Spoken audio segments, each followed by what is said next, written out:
Welcome guys, welcome to my YouTube channel. Now we're going to be looking at a simple issue that is being how to project ML 101. It's really simple.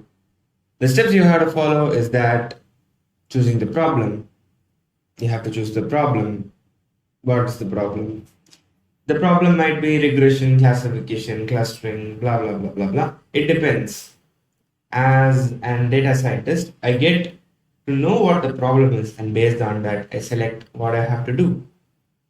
I either do regression, that is to find values that are unknown from the future, or I do classification.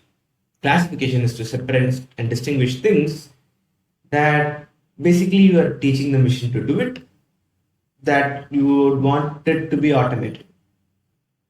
The next step in our funnily enough flowchart would be to obtain data. Where do you get data from?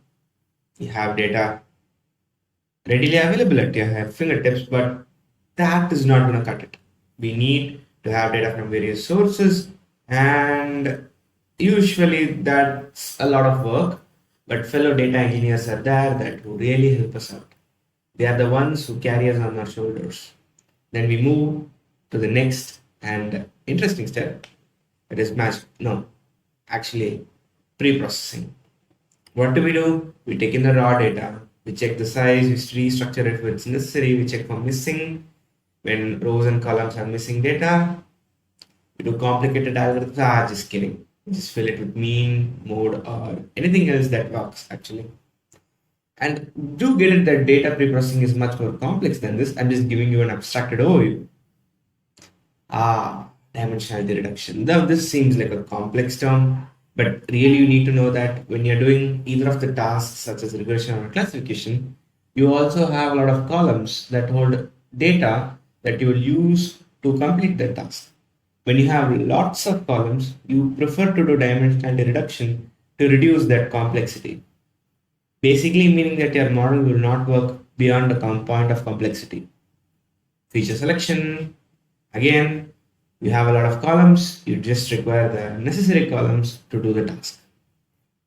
You split the data into X, Y, Z, Basically, we split it into test, validate, train, where we train the initial data, then we validate it, and then after validating, we test it. Once model is saved, with the saved model, we can predict it with the given values. Next is running on models. Whatever the task you may take, regression or classification, you are required to do lots and lots of testing. Like for regression, you have several models, such as we have the simple linear regression, we have the regularized linear regression, such as lasso or ridge, and mind it that we don't use logistic regression. Logistic regression can be used as a classifier, but we do use logistic regression in some ways. Then we have the support vector machines. Again, those are really powerful techniques that help you to regress the data. And similarly for classification, we have the naive Bayes classifier, we have the decision tree, and again, the support vector machines can be used here as well, and the KNN algorithms. So those are the several models out there. For your dataset, you need to run on several models to know which one of them works. And in some cases, you might preferably do bagging or boosting, which you're trying to improve your performance. For regression, it can be the accuracy, which is determined on some metrics, or for classification, it can be your F1 score. Now, how do you evaluate these models? We use judges, metrics, and for regression, as I mentioned, we use root mean square error or mean average error, and for classification, we use F1 square. Just for classification, just use F1 square. Like accuracy is not all fine, but for classification, the confusion matrix is the key, and F1 score that is dependent on the confusion matrix is in more than enough.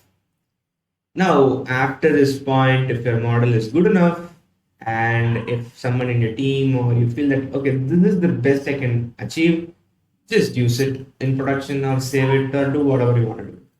Or else just go back a lot of steps in the back, try doing it all over again. Right? You just gotta do it one more time. You gotta do it one more time. Yeah? After that, yeah, that's all. Yeah, honestly, yeah, that's all. That's all an ML project is. Yeah, and upcoming I'll be posting a lot of projects based on this. I'll be posting a lot of regression based projects, classification based projects,